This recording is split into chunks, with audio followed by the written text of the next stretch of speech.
Un élément supplémentaire pour expliquer la chute précipitée du marché des crypto-monnaies. L'administration Biden a annoncé un nouveau plan de taxation pour les investisseurs, passant de 20% à 40% d'impôt sur les plus-values. En parallèle, on apprend une volonté de taxer à 30% l'électricité utilisée pour le minage de Bitcoin, BTC. Le président des États-Unis, Joe Biden, a présenté son plan budgétaire pour l'année 2024, ce jeudi 9 mars.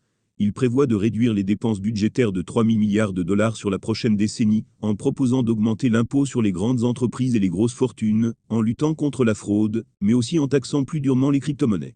Premièrement, le plan de Biden prévoit un nouvel impôt de 25% sur les gains non réalisés en crypto-monnaies, c'est-à-dire même si celles-ci n'ont pas encore été vendues.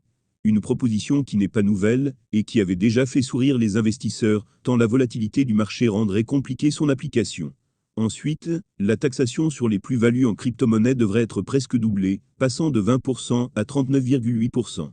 Une réforme beaucoup plus envisageable et qui inquiète déjà les investisseurs américains.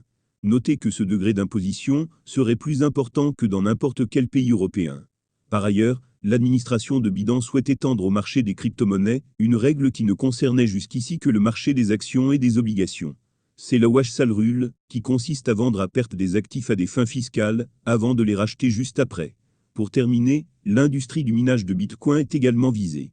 Le gouvernement américain propose une taxe de 30% sur l'électricité utilisée pour le minage de Bitcoin, jugée comme un obstacle à la transition vers un avenir énergétique à faibles émissions. Notons que cette proposition a très peu de chances d'être acceptée, tant elle est difficile à mettre en place. Un timing somptueusement choisi pour effectuer ces annonces. Cette chasse aux petites économies par l'administration de Biden, visant particulièrement les crypto-monnaies, intervient alors que le Bitcoin est pleine correction. Le cours du BTC a fini par casser le support des 20 000 dollars et continue sa chute. Si cette wash sale rule venait à passer, elle tomberait juste à propos. La majorité des investisseurs en crypto-monnaies entrés lors du précédent cycle en 2021 est aujourd'hui en perte. Cela représenterait donc une économie non négligeable pour le gouvernement américain. La raison pour laquelle les crypto-monnaies ne sont pas considérées dans cette wash sale rule est que ce ne sont pas des securities aux yeux de l'administration. Une chose que le gouvernement américain semble vouloir changer.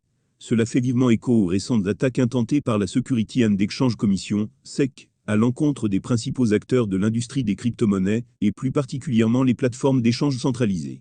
La dernière en date concerne KuCoin. L'exchange fait l'objet de poursuites judiciaires pour vente de titres non enregistrés aux citoyens de l'État. En effet, la procureure générale considère l'ETH comme une security. Entre les interventions de la SEC, les poursuites judiciaires des tribunaux des différents États et désormais les interventions du gouvernement américain, cette croisade réglementaire se concrétise assez soudainement, mais semble belle et bien avoir été préparée depuis des mois.